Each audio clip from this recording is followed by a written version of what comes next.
Today's all about taking the ball on the rise.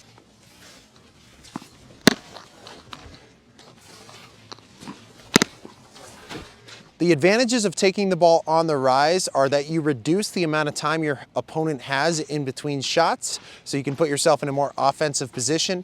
And the other thing is you don't have to back up if your opponent hits the ball deep, right? You're taking it before it starts to fall, so as it's rising or at its peak at a comfortable height.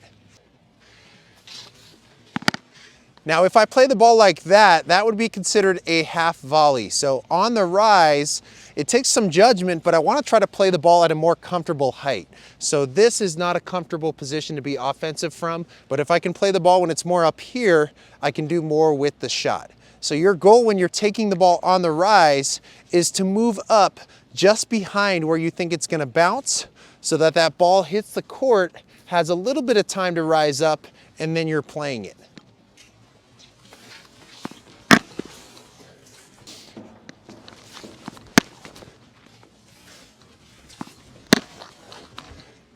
So I'm moving up just behind the bounce, letting that ball rise up a bit, and then I'm playing it immediately.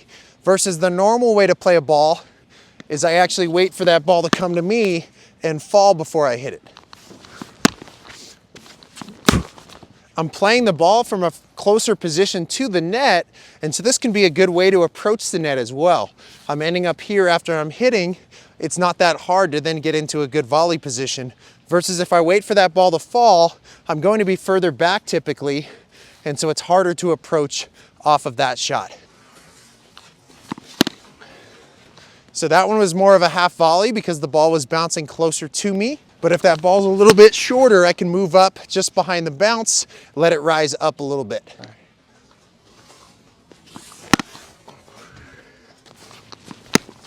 So it's a little intimidating at first, but force yourself to move up just behind the bounce, try some out, and over time you'll start being able to capture that timing of taking the ball as it's rising, but when it's still comfortable.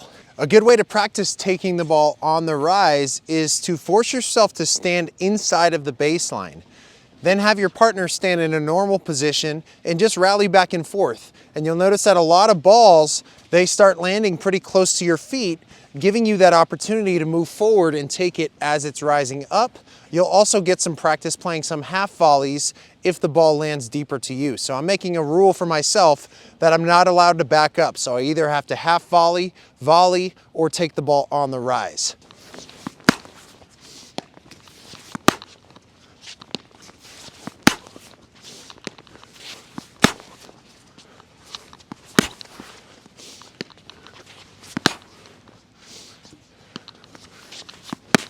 I also want you to notice how I'm hitting, and then I'm often doing a hop after I hit because my momentum is going forward so much that that hop is allowing me to catch myself and maintain my balance.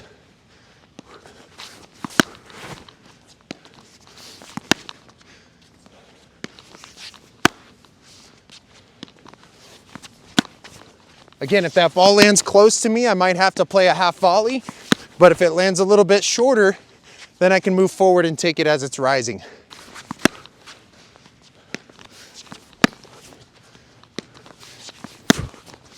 Once you've got the hang of this from standing inside the court, then you can start behind the baseline. It's just a little bit more movement to get up to the ball to take it on the rise if it's not too deep of a shot.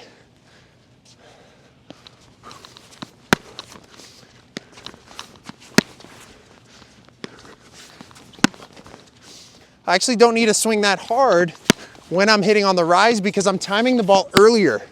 So I'm using more of my opponent's speed to make that shot back.